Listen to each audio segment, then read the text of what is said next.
안녕하세요. 매일 남몰래 사연을 듣기만 하다가 저에게도 참 남들에게 말 못한 사연이 하나 있어 수줍게 글을 올려봅니다. 그때만 생각하면 제가 진짜 귀신이라도 씌었나 싶을 정도로 기이한 일이 아닐 수 없네요. 그럼 제가 속에 꽁꽁 숨겨놓았던 그때 이야기를 시작해 보도록 하겠습니다. 저는 현재 40대이지만 그 당시에는 30대 초중반이었네요.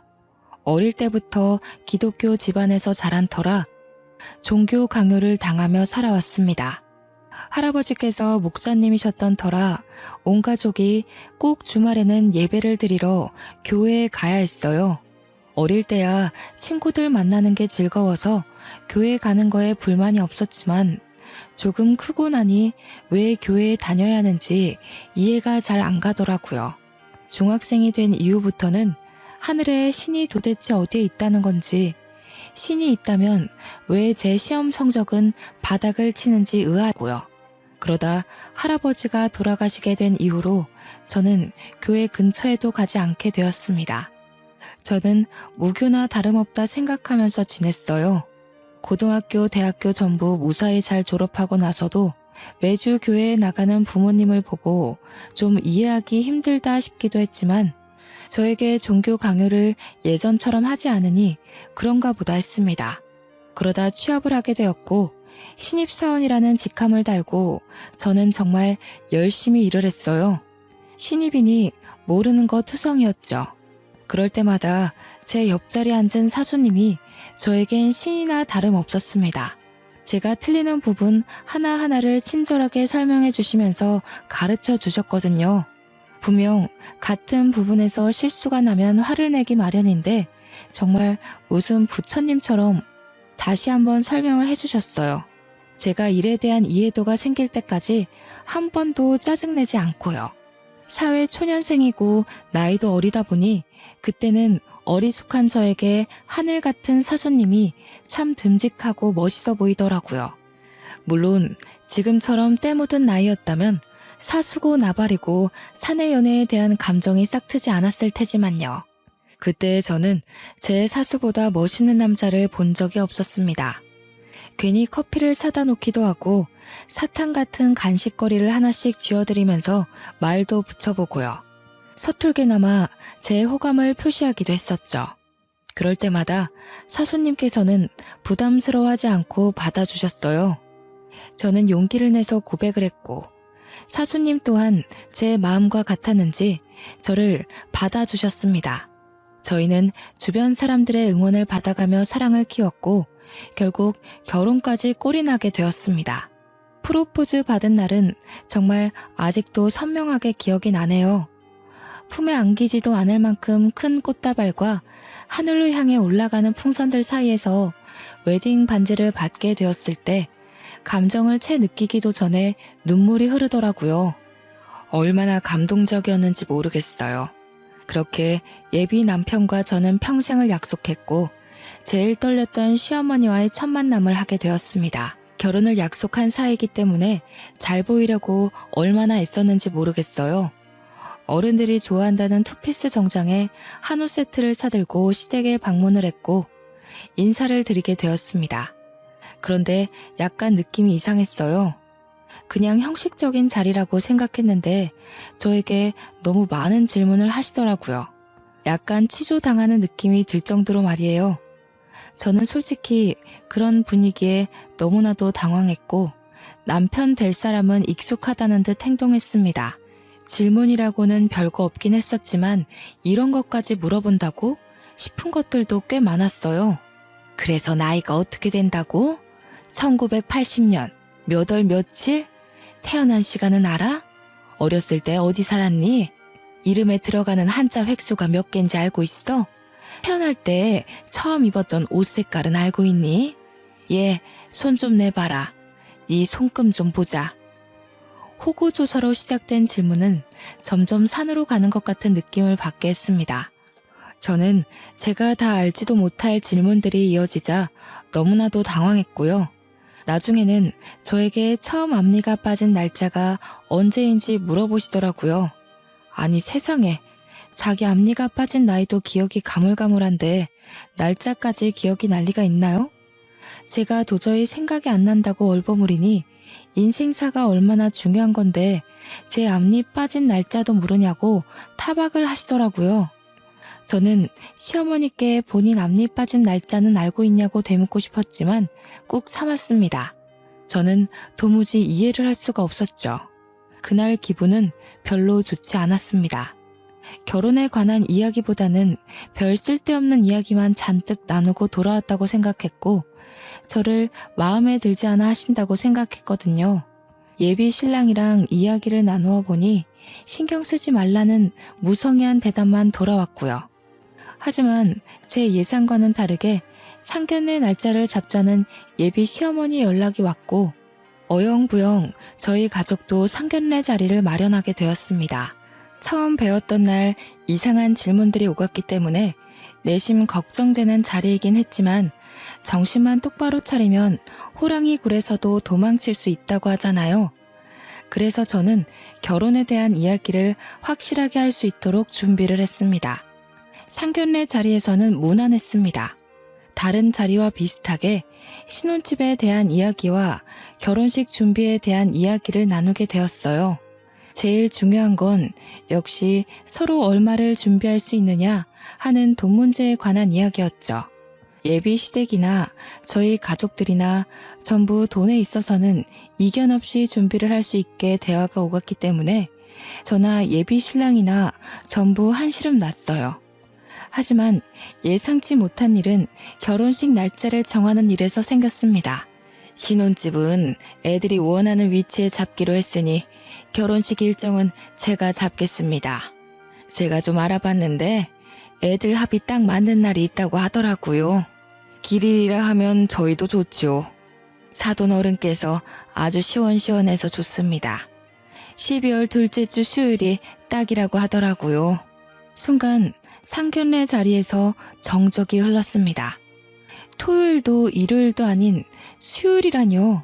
도대체 어느 누가 수요일에 결혼식을 한다는 말입니까? 저희 부모님도 너무 어이가 없었는지 입을 떡 벌리시고는 아무 말도 못 하시더라고요.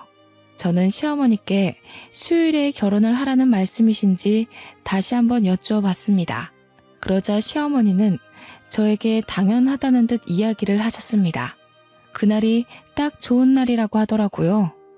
그날 결혼하면 이혼할 일도 없다고 했다면서 요일이 중요하냐고 오히려 되물으셨습니다. 저는 당황해서 할 말을 잃었고 시어머니는 어떻게 살 수 있는지가 중요한 거니 그날 결혼식을 하는 게 좋겠다고 박박 우기셨어요. 저희 부모님도 너무 당황하셨는지 물 한 컵 들이키시고는 헛웃음만 흘리셨어요. 저는 예비 신랑을 쳐다보았지만 시어머니의 말씀에 토를 달 수 없는지 가만히 있더라고요. 사돈, 아무리 그래도 수요일에 결혼하면 손님들이 불편하지 않으실까요? 손님이 중요한가요? 우리 애들이 가장 합이 맞는 날에 결혼하는 거, 그게 중요한 거죠.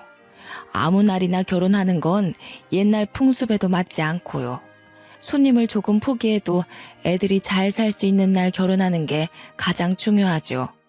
솔직히 틀린 말 하나 없어서 저희도 더 우길 수가 없었습니다. 시어머니 어깨를 한껏 치솟았고 저희는 그냥 시어머니의 고집대로 수요일 저녁 8시에 결혼식을 하기로 했어요. 결혼식장을 예약할 때 결혼식장 관계자들이 저희에게 2번이나 날짜에 실수가 없는 게 맞냐고 확인까지 하셨었어요. 절대로 예식 날짜 변경만큼은 안 된다고 고집을 부리시는데 그날 꼭 해야 되는 이유가 있다고 장담을 하시니 어쩔 수 없었습니다. 저희 부모님과 제 친구들, 그러니까 친정 쪽 손님들은 모두 황당해 하셨어요. 지방에서 올라와야 하는 친척도 상당히 난감해 하셨고요. 저희는 버스 대절을 일일이 신경 써서 준비해야만 했습니다. 결국에는 못 온다는 손님들이 늘어나고 대폭으로 손님들을 줄여 의도치 않게 스몰 웨딩을 하게 되었습니다. 저희 부모님께서 그동안 뿌린 금액이 얼만데 제대로 수고도 못했다면서 참으로 속상해 하셨지만 시집살이 트집 잡힐까 무서워 시댁 의견에 찬성할 수밖에 없었어요. 분명 날짜를 받아왔다고 하셔서 시댁은 따로 종교를 믿지 않거나 아니면 어디 신점을 보러 다니시는구나 싶었는데 시댁이 글쎄 기독교라고 하더라고요. 저희 부모님도 모태 신앙이셔서 그 부분은 참 마음에 든다고 하시면서도 그럼 왜 결혼식 날짜에 그리 신경을 쓰셨지 하시며 의문을 가지셨습니다. 예비 시어머니는 저 결혼식에 목사님께서 주례를 서주시기로 했다고 하셔서 오히려 다행이라고 생각했습니다. 사실 마땅히 주례를 봐주실 분이 없었거든요. 저희 집에서도 목사님이라고 하니 상당히 좋아하셨고요. 그런데 또다시 문제가 발생했습니다. 신혼집이며 혼수며 준비도 다 잘 되었고 결혼식 날짜가 마음에 걸리지만 그래도 다 잘 해결됐으니 다행이지. 우리 이제 결혼하면 주말에는 뭘 하는 게 좋을까요? 나는 취미 생활을 하나 같이 했으면 좋겠는데 운동이든 뭐든요.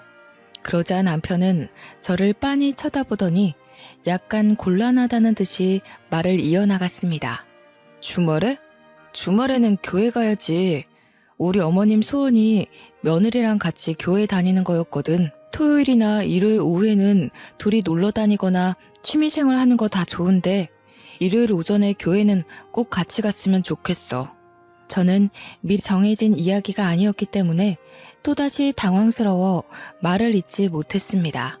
그런 제 마음이 표정에서 다 드러났는지 남편이 저의 손을 꼭 잡고는 제게 매우 가까운 부탁을 했습니다.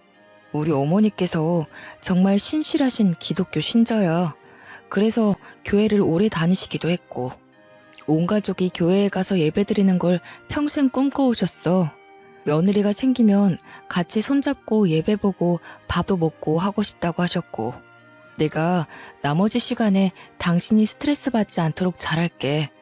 그러니까 일요일 오전만큼은 교회에 같이 다녀줬으면 좋겠어. 대신 제사도 없고 별다른 가족 행사로 귀찮게 하지 않을 테니 그 부분은 안심하라고 했어요. 인터넷에서 보면 제사 지내는 걸로 상당히 많은 트러블이 생기잖아요. 그런데 제사가 없다고 하니까 교회 정도야 나가도 되겠다 싶더라고요.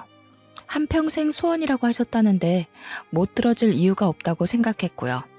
그렇게 결혼하고 처음으로 교회에 간 순간 저는 많이 당황스러웠어요. 저희 부모님과 어렸을 때 다녔던 교회의 모습과는 많이 달랐습니다. 뭔가 분위기가 목사님 위주로 돌아가는 것 같았어요. 신도들이 전부 목사님의 말에 엎드려 절을 하는 듯한 분위기였거든요. 너무나도 생소한 분위기였지만 시어머니는 제가 교회에 나왔다는 이유로 너무나도 저를 예뻐해 주셨습니다. 신도들에게도 제 자랑을 얼마나 하시던지 쥐구멍에 숨고 싶은 심정이었어요. 며느리가 시키지도 않았는데 같이 교회를 다니겠다고 했다면서 자랑을 하시는데 제가 그런 말을 한 적도 없는데 나서서 설레발을 치시니 좀 부끄럽더라고요. 어머님께서 이렇게나 좋아하시니 일요일이 기다려지더라고요. 저와 남편은 시댁에서 저를 예뻐해 주시니 당연히 더욱더 사이가 좋아졌어요. 저희의 신혼생활을 방해하는 게 아무것도 없었거든요. 자녀 계획을 일찌감치 세웠던 터라 얼른 저희에게 이세가 찾아오기만을 손꼽아 기다렸습니다. 물론 친정도 시댁도 손주를 얼른 보고 싶어 하셨고요. 당연히 빨리 아이를 키우고 노후를 즐기자는 마음으로 이세 계획을 했기에 피임 같은 건 하지 않았습니다. 나이도 많은 편은 아니니 아이가 일찍 찾아와 줄 것 같았고요. 그렇게 신혼생활이 3개월쯤 지났을 때 시어머니는 대뜸 저에게 좋은 소식은 없냐면서 전화를 하셨습니다. 아이 말씀이시죠? 천천히 마음 먹으면 찾아올 거라고 생각하고 기다리고 있어요. 아직 나이도 많은 편은 아니라서 금방 생기지 않을까요? 그래, 알아서들 잘하겠지. 다름이 아니라 너 앞으로는 속옷을 흰색만 입어라. 네? 그게 무슨 말씀이세요? 일단 너랑 빨간색은 절대 상극이라고 하니까 속옷은 물론이고 옷도 빨간 옷 절대 입지 말고 내가 하는 말 하나하나 새겨듣는 게 좋을 거야. 제가 화려한 속옷을 즐겨 입는 건 아니었지만 아무리 그래도 며느리한테 속옷 색깔까지 지정해주는 시어머니는 없지 않나요? 그날 저녁 남편에게 시어머니께서 이런 전화를 하셨다고 말을 했어요. 여보, 오늘 어머님께서 갑자기 전화하셔서는 나보고 흰색 속옷만 입으라고 하시는 거 있지? 그래? 엄마가 또 어디서 이상한 소리를 듣고 왔나? 아니, 시댁 식구 전부 교회 다닌다면서 그렇게 전보로 다니셔도 되나? 남편은 점이라니 무슨 소리냐며 저에게 되물었어요. 저는 제 생각을 아무렇지 않게 이야기를 했습니다. 그렇잖아. 결혼식도 무조건 수요일에 해야 된다고 하시고 속옷도 절대로 흰색만 입으라고 하시고 나보고 빨간색이 상극이니까 옷도 같은 건 절대 입지 말라고 하시던데. 엄마가 전보로 다닐 사람이 아닌데 절대 우리 엄마 앞에서 그런 이야기 하지 마. 모태신앙으로 버텨오신 분이라 점이니 무당이니 그런 소리 하면 화 엄청 내실 거야. 저는 대충 알겠다고 대답하고 넘어갔습니다.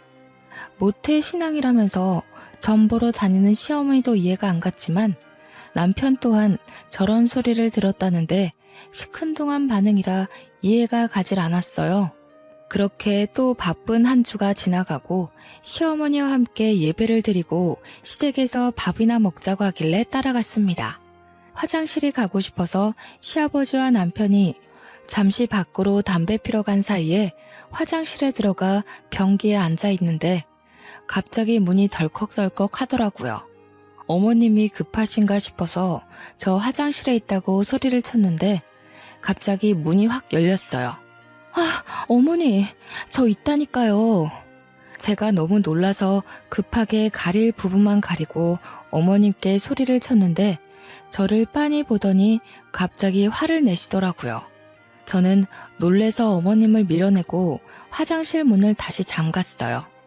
아까도 분명 잠갔는데 어머님 손에 열쇠가 있는 걸 봐서는 억지로 문을 여신 것 같았습니다. 놀란 가슴을 가라앉히고 나와서 어머님께 저도 화가 나서 소리를 쳤습니다. 어머님, 제가 있다고 했는데 그렇게 문을 여시면 어떡해요? 예, 너 내가 뭘 했어? 절대로 흰색 속옷만 입어야 한다고 했지. 내 말이 아주 말 같지 않지? 어? 그래서 나를 무시하고 지금 색깔 있는 속옷을 입은 거 아니야? 어머님, 왜 흰색 속옷만 입어야 하는데요? 그래야 빨리 애가 들어선다고 했단 말이다. 도대체 누가요? 어머님, 혹시 점 보러 다니셔요? 얘가 아주 큰일 날 소리를. 하나님께서 지켜보고 계신데 무슨 점을 보러 다녀? 그럼 누가 그런 소리를 하는데요? 우리 목사님께서 그러셨다. 손주 빨리 보고 싶으면 며느리한테 절대로 흰색 속옷만 입으라고 전하라고. 기도해서 응답받으셨다고 그러셨어. 저는 정말 너무나도 당황스러웠습니다. 다른 사람도 아니고 목사님이 그런 소리를 하셨다고 하니까요. 저는 시어머니께 목사님이 그런 소리를 하고 다녀도 되는 거냐고 되물었습니다. 그러자 시어머니는 더욱 화를 내면서 말씀하셨어요. 지금 우리 목사님 흉보는 거니? 그런 소리를 뭐 아무한테나 해주는 줄 알아? 나처럼 20년 이상 믿고 따르는 신도들만 모여서 기도의 응답을 알려주시는 거야. 매주 금요일 오전에 몇몇 신도들만 모여서 그렇게 기도회를 한단다. 그때 목사님께서 가족 간의 평안을 위해 물음을 하시고 응답이 오면 하나하나 알려주신단다. 네가 우리 집에 어떻게 시집 오게 됐겠니?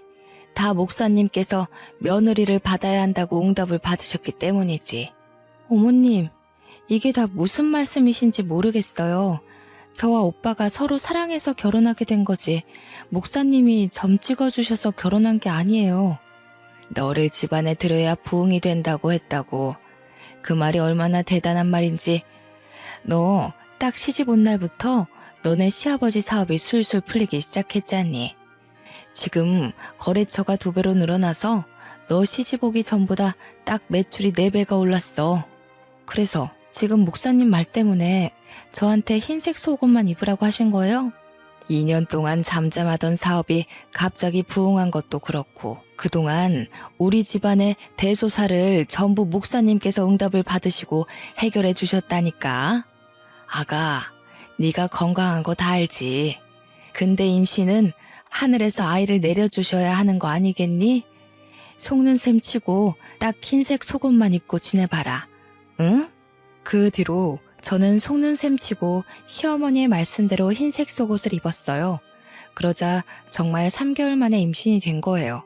임신 테스트기에 두 줄이 딱 떴을 때 저는 임신에 대한 기쁨보다 정말 흰색 속옷 덕분인가 싶은 마음이 먼저 들었습니다. 양가의 임신 사실을 알렸을 때에도 시어머니는 저에게 축하한다는 말보다 목사님 덕이라는 이야기를 먼저 하셨습니다. 흰색 속옷을 입으면 아이가 바로 들어설 거라고 하지 않았느냐며 저에게 의기양양하게 말씀하셨습니다. 자기 말 들어서 절대로 손해볼 게 없다면서 이게 다 전지전능하신 목사님의 기도 덕이라고요. 완전 기세등등하셔서 말씀을 하시는데 솔직히 저도 혹하더라고요. 꾸준히 아이를 가지려고 시도하고 있었지만 그래도 사람에게 조바심이라는 게 생기기 마련이잖아요. 가서 검사라도 한번 해봐야 하나 하는 그 타이밍에 정확히 아이가 들어서니 저도 점점 종교에 빠지게 되었습니다. 그날 이후로 시어머니는 제게 하나하나 목사님의 말씀이라면서 사소한 것부터 일일이 명령하기 시작했어요. 제가 발에 땀이 정말 많이 나는 체질이라 겨울에도 양말을 잘 신지 않을 정도거든요. 여름에는 당연히 슬리퍼만 신고 다니니 양말을 절대 신지 않았었고요. 그런데 시어머니는 저에게 집안에서 양말을 신고 다니라고 하셨어요. 양말이요? 어머니, 저 발에 땀이 많아서 양말 신으면 오히려 더 냄새나고 불편해요. 내 말 들어서 어디 손해본 적 있니? 목사님께서 너 양말 안 신고 다니면 한번 탈 난다고 하더라. 임신도 했는데 널 위해서 하는 말이니까 양말 신고 다녀. 양말 신고 다녀. 알겠어? 임신해서 몸은 점점 불어나고 다리도 붓고 더워 죽겠는데 양말까지 신으려고 하니까 죽겠더라고요. 게다가 날이 점점 더워지고 있어서 양말에는 절대로 손이 가지 않았어요. 매일같이 양말 신었냐고 물어보시길래 그냥 거짓말로 양말 신었다고 대답하고는 신지 않았었죠. 그런데 정말 거짓말같이 사고가 난 거예요. 계단을 내려가다가 발을 삐끗했는데 발목이 확 접질려서 인대가 늘어나고 말았습니다. 저는 바로 병원으로 갔고 임신 중이라 간단하게 부목을 대고 반깁스를 했어요. 제 이야기를 들은 시어머니께서 그날 바로 전화해서는 제게 호통을 치셨습니다. 너 양말 안 신었지? 하며 제가 다쳤다는 이야기를 하자마자 말씀을 하시는데 정말 깜짝 놀랐어요. 진짜 온몸에 소름이 오소소 돋더라고요. 속옷도 그렇고 양말도 그렇고 뭔가 타이밍이 짜맞춘 듯이 흘러가니까요. 저는 우물쭈물 대답을 못했어요. 그러자 시어머니께서 엄청 답답해 하시면서 저한테 말씀하셨습니다. 잘 되라고 우리 목사님께서 금요 기도회에서 응답을 전파해 주신 건데 그걸 왜 안 듣고 그러니? 안 되겠다. 너 나 따라서 기도회에 한번 참석하자. 금요일 오전에 시간 비워도. 저는 울며 겨자 먹기로 금요일 오전에 시어머니께서 믿어 의심치 않는 기도회에 참석하게 되었습니다. 그런데 제가 말씀을 따라하고 응답을 받으려고 하는데 목사님께서 저에게는 말을 해줄 수 없다고 하셨습니다. 제가 세례를 받지 않은 사람이기 때문에 기도회에 참석해서는 안 된다고요. 정 참석하고 싶으면 세례를 받고 오라며 정중하게 저를 내보내셨어. 저는 기도회 중간에 밖으로 나오게 되었고 시어머니께 세례받는 법을 여쭈어 보니 무슨 물속에 들어가서 세례를 받는다고 하더라고요. 제가 근데 맥주병이기도 하고 어릴 때 계곡에서 놀다가 물에 빠진 이후로 물 공포증이 있어서 절대로 물에 들어가지 않거든요. 욕조에 물 받아서 씻는 것도 가슴이 벌벌 떨려서 절대 하지 않고요. 그래서 저는 그냥 세례 안 받겠다고 시어머니나 실컷 기도하시고 말씀 들으시라고 했죠. 그러니 바로 돌변하셔서는 언제는 간이고 쓸개고 빼줄 것처럼 기도에 참석해보겠다고 하더니 이제 와서 말 바꾸는 거냐고 화내더라고요. 어머님, 저 진짜 물 공포증 있어서 절대 물에 못 들어가요. 물속에 둥둥 떠서 기도를 받아야 한다는 게 저한테는 얼마나 공포스러운 일인데요. 게다가 저 물에 뜨지도 않아요. 우리 교회 신도들 중에 물 공포증 있는 사람들도 다 목사님의 말씀의 힘으로 이겨냈어. 우리 며느리가 그 정도도 못할 거라고는 믿고 싶지 않구나. 저 임신 중이잖아요. 혹시라도 잘못되면 어떡해요? 제가 임신 중이라는 핑계를 대자 시어머니도 저에게 더 이상은 강요하지 않으셨어요. 만약 임신이 아니었다면 그대로 머리채 잡혀 끌려갔을 수도 있겠구나 싶더라고요. 어영부영 세례를 잘 피하자 그 뒤로 금요일 오전 기도회에 같이 가자는 말씀은 안 하시더라고요. 솔직히 한시름 났죠. 그런데 그날 이후로 계속해서 목사님의 말씀이라면서 제 살림 하나하나에 간섭을 하시는 거예요. 침대 위치를 바꿔야 된다고 하시면서 대뜸 집에 찾아와 침대를 침실 정 가운데에 떡하니 옮겨두시는 거예요. 저는 침대가 너무 어정쩡한 위치에 있어서 이건 아니다 싶었습니다. 어머님, 여기다가 침대를 두면 공간을 활용하기가 너무 어려워요. 벽에 붙이면 몰라도 침실 정 가운데에 두면 이 침실이 아주 음양의 기운이 좋다고 하더라. 딱 침대를 정중앙에 두면 그 길을 너와 우리 아들이 다 받아간다더라. 목사님이 얼마나 대단하신 분인지는 잘 알지? 시아버지의 사업도 승승장구하고 있고 저도 덜컥 임신까지 했으니 시어머니 눈에 목사님은 거의 신과 같은 존재였습니다. 제 다리도 거의 나아가고 있었는데 이게 다 매일 목사님께서 기도를 해주신 덕분이라고 하셨어요. 음양의 기운을 다 받으면 얼마나 좋은데요? 시어머니께서는 우물쭈물 하시면서 몸이 튼튼해지지 않겠냐며 엉뚱하게 대꾸하셨습니다. 시어머니도 제대로 아는 건 없는 것 같았지만 집을 3개 부리길래 어쩔 수 없이 침대를 침실 정 가운데에 두었습니다. 오며 가며 얼마나 불편하던지 그날 저녁 남편이 집에 돌아와서는 침대가 왜 여기에 있냐고 구석으로 밀어두려고 하더라고요.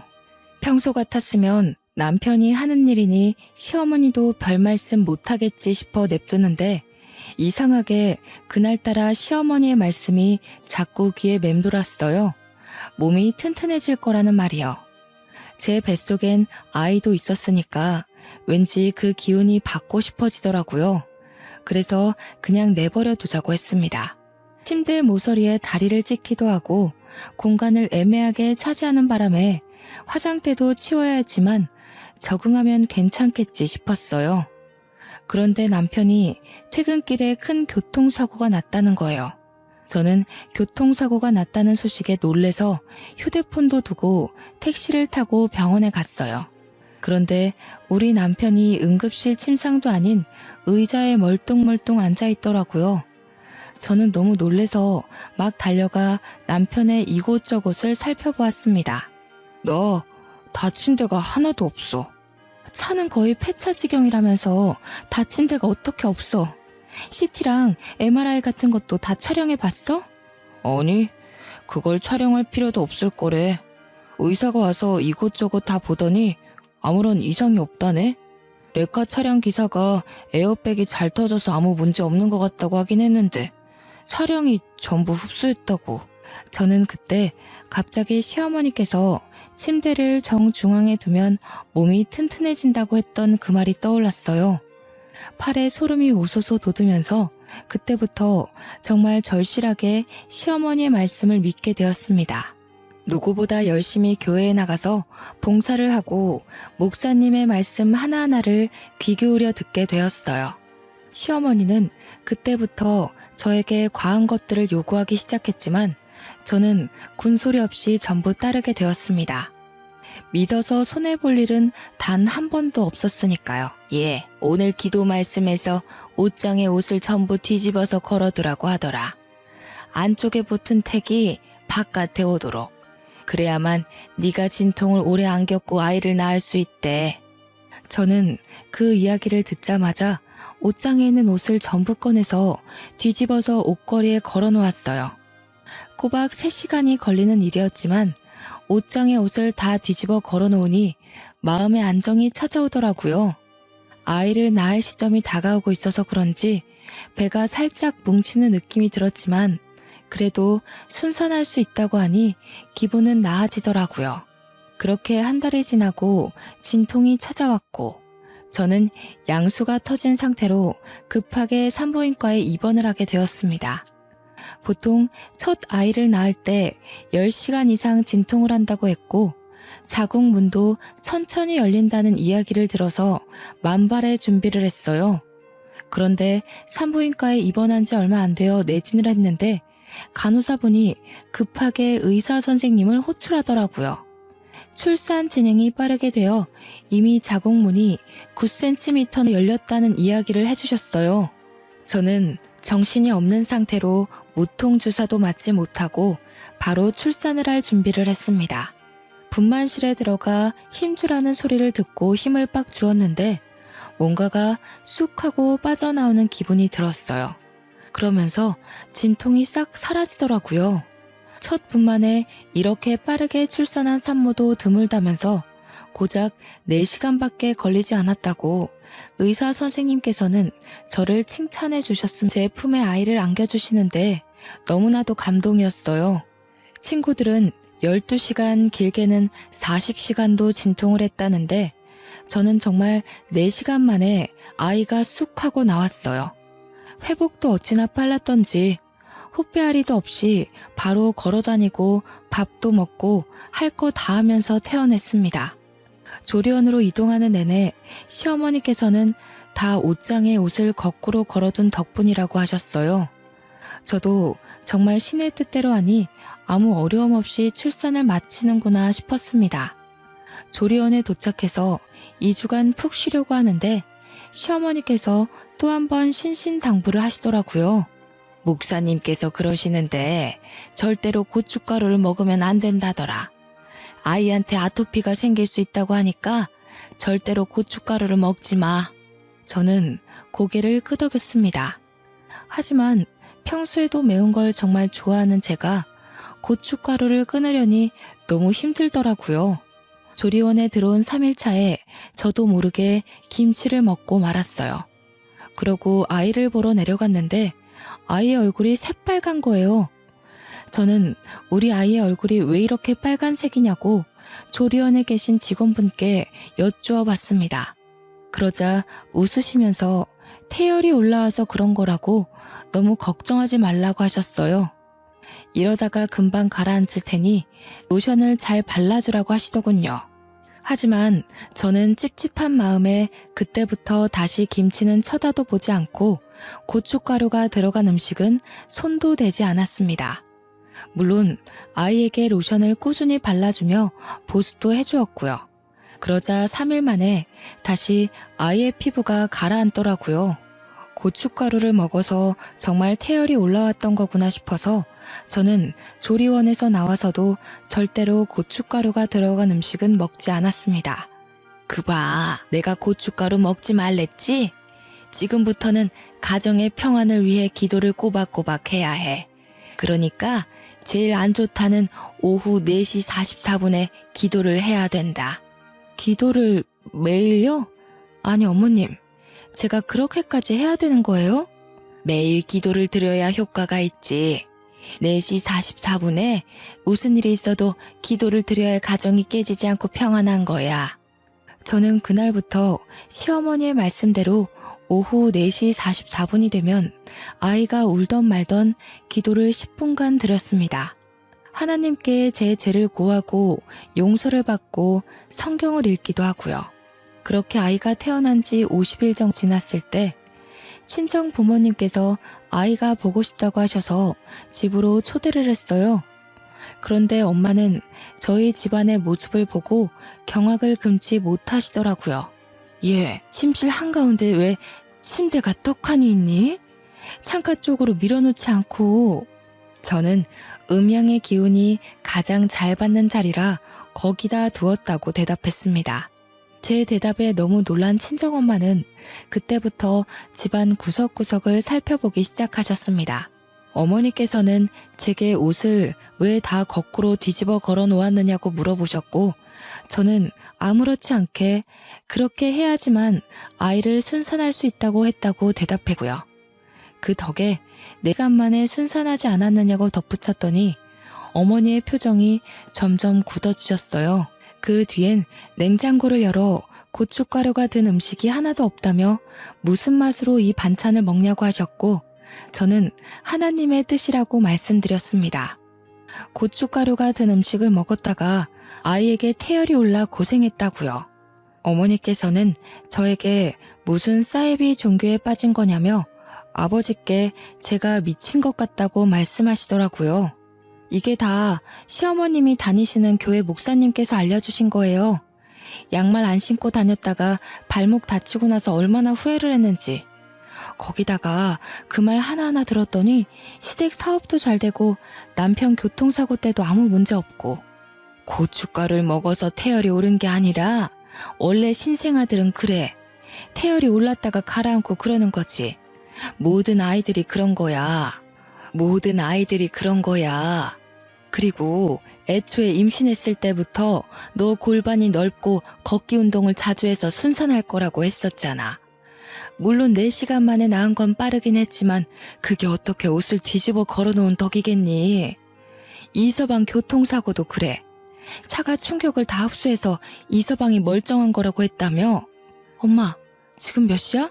나 기도해야 돼. 오후 4시 44분이 딱 되자 알람이 울리기 시작했고, 저는 옆에서 잔소리를 하시는 어머니의 말씀을 무시하고 드리기 시작했습니다. 오늘 있었던 죄를 고하고 용서를 위한 기도를 시작했습니다. 중얼중얼 기도를 드리자 옆에 계시던 어머니의 표정이 점점 싸늘하게 바뀌기 시작했어요. 그 순간 아이가 갑자기 잠에서 깨어났는지 울기 시작했습니다. 어머니께서는 아이가 우는데 무슨 짓이냐며 제게 소리를 치셨습니다. 하지만 저는 어머니의 말씀이 들리지 않는 척 무시를 하고 찬송가를 꺼내어 찬송을 부르기 시작했습니다. 그러자 더 이상 참을 수 없었는지 어머니께서 제 뺨을 짝소리나게 치시는 거예요. 저는 얼얼해진 뺨을 붙잡고 놀래서 어머니를 바라보았습니다. 이 미친 기집애가 어디 사이비에 빠져가지고 지금 애가 우는데 이런 짓을 하고 있어. 이렇게 안 하면 우리 가정의 평안이 사라진다고요. 네 외할아버지가 목사님인 건 잊어버렸니? 언제 외할아버지가 이런 짓 하신 적이 있어? 사람이 시간의 순리대로 살고 일이 생겨도 다 각자의 능력으로 해결하는 거지. 말도 안 되는 사이비 목사 말에 빠져가지고는. 외할아버지 이야기가 어머니의 입에서 탁 터지자마자 정말 머리 한 대 얻어맞은 것 마냥 정신이 들더라고요. 생각해보니 어머니의 말씀도 틀린 게 하나도 없는 거예요. 아이를 가지려고 피임을 하지 않았으니 흰색 속옷을 입던 말던 임신은 당연한 거였고, 계단에서 내려오다가 다리를 접질렸던 것도 제가 급한 마음에 서둘러서 슬리퍼 신고 내려가다가 턱에 걸려 접질린 거였고요. 너무 당연하게 일어날 수 있었던 일이었는데 그동안 시어머니의 말씀만 믿고 다 그런 줄 알았던 거였어요. 시아버지의 사업도 그동안 탄탄한 기반을 가지고 운영하셨으니 거래처가 늘고 매출이 늘어나는 것도 당연한 거였고요. 음양의 기운을 받아 남편이 튼튼해져서 사고를 당했어도 다친 데 하나 없었던 것도 그냥 운이 좋아서였던 거였고요. 아이의 태열도 정말 흔하게 발생하는 일이었는데 제가 왜 고춧가루 든 음식을 먹지 않고 버텨냈는지, 갑자기 정신이 들고 나니까 이딴 기도가 무슨 소용이 있나 싶더라고요. 어머니께서는 씩씩거리면서 저희 아버지와 함께 저를 말리고 있었고, 아이는 울음을 그칠 줄 몰랐습니다. 멍했던 정신이 돌아오자 우는 아이가 걱정되어 바로 안아주었어요. 제 품에 안기자마자 울음을 그치고 저를 빤히 바라보는데 제가 여태 이 아이가 우는 걸 무시하고 기도나 드리고 있었다니. 얼굴에 열이 확 오르면서 너무나도 부끄러워지더라고요. 친정 부모님은 남편이 올 때까지 집에 돌아가지 않고 기다리셨어요. 저는 솔직히 너무나도 불안해졌습니다. 남편이 퇴근하고 오자마자 어머니께서 남편에게 화를 막 내기 시작하는데 정말 무섭더라고요. 이서방, 자네 정신이 있는 건가 없는 건가? 어디 사이비에 빠져서는 우리 딸한테 가스라이팅 하는 게야? 지금 집안 꼴이 전부 말이나 된다고 생각해? 자네도 그딴 사이비를 종교랍시고 믿고 있는 거라면 당장 이혼하게. 이혼이라는 말이 나오자마자 남편은 사색이 되어 친정 부모님에게 무릎을 꿇고 빌었습니다. 절대 아니라면서 본인은 그런 종교를 믿지도 않고 쳐다도 보지 않는다고요. 시어머니께도 자기가 말씀드려서 절대로 우리 가족에게 강요할 수 없도록 조치를 취하겠다고 말했어요. 그래도 저희 부모님은 쉽게 그 말을 믿지 않았습니다. 2년 동안이나 이렇게 살아왔는데 이제 와서 쉽게 그 습관이 바뀌겠냐고 하셨어요. 절대로 용서를 할 수 없을 것 같다면서 이혼을 계속 말씀하셨습니다. 남편은 한 번만 믿어달라고 빌고 또 빌었습니다. 딱 한 번만 믿어주시면 그 이후부터는 절대 이런 일이 없다는 걸 보여드릴 수 있다고요. 본인이 스스로 증명하겠다고 약속했습니다. 그러더니 남편이 바로 시어머니께 전화를 걸었습니다. 엄마, 이제 더 이상 우리 와이프에게 종교 강요하지 마세요. 자꾸 이러시면 영 끊고 살 생각이니 절대로 일요일에 교회 가자고 부르지도 마시고요. 시어머니의 당황하신 목소리가 전화기 너머로 들려오긴 했지만 남편은 전화를 뚝 끊어버리셨습니다.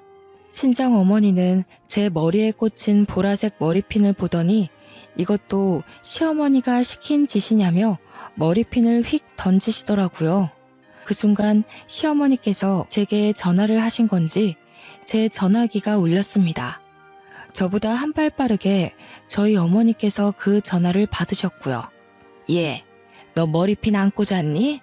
우리 아들이 나한테 왜 이래? 다 너 때문에 멀어진 거잖아.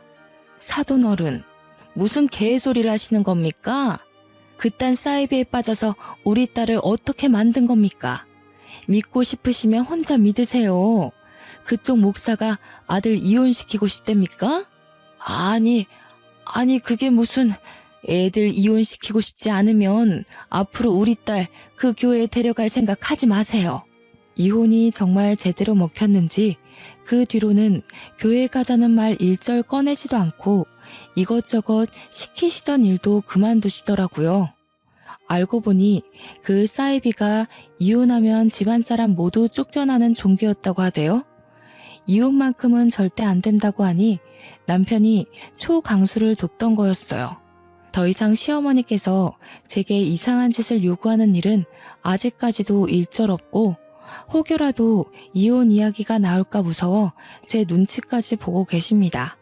저는 친정 식구들과도 절대로 그런 종교에 빠지지 않기로 약속을 했고 지금은 둘째까지 낳아 잘 살고 있는 중입니다. 아마도 저처럼 언제 빠졌는지도 모르게 사이비 종교에 물들고 있는 분들도 분명 있을 거라 생각합니다. 원래 모든 일은 자기가 믿기 나름이라고 생각해요. 저는 현명하게 제 힘으로 스스로 헤쳐나오진 못했지만 다른 분들은 가능할 거라 믿습니다.